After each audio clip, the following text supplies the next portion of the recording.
সরকারি চাকরিজীবীদের জন্য আসছে বড় সুখবর। আগামী ১ জুলাই থেকে নবম জাতীয় বেতন কাঠামো কার্যকর করার প্রস্তুতি চলছে।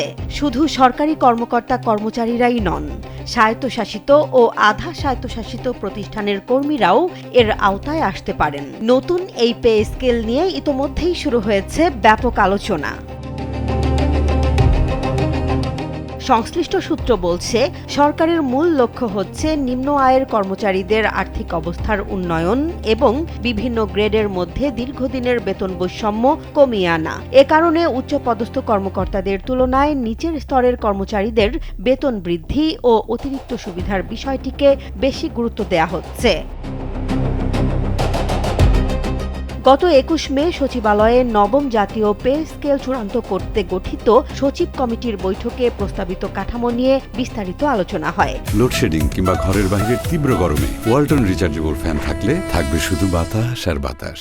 সেখানে বিভিন্ন গ্রেডের মধ্যে বেতনের ব্যবধান কমানোর লক্ষ্যে একাধিক সুপারিশ তুলে ধরা হয়েছে বলে জানা গেছে।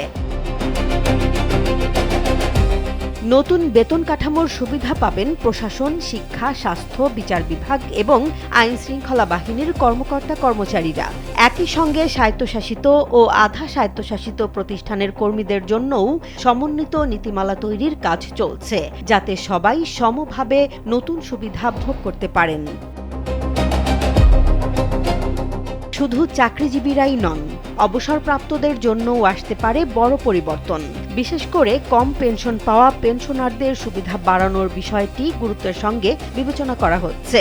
আলোচনায় উঠে এসেছে, যাদের মাসিক পেনশন ২০,০০০ টাকার নিচে তাদের ক্ষেত্রে সর্বোচ্চ ১০০% পর্যন্ত পেনশন বৃদ্ধির সুযোগ রাখা হতে পারে।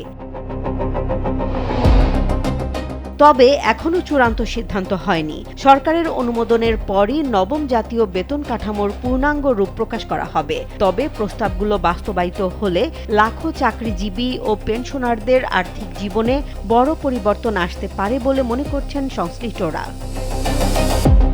জেসমিন জাহান, কালবেলা।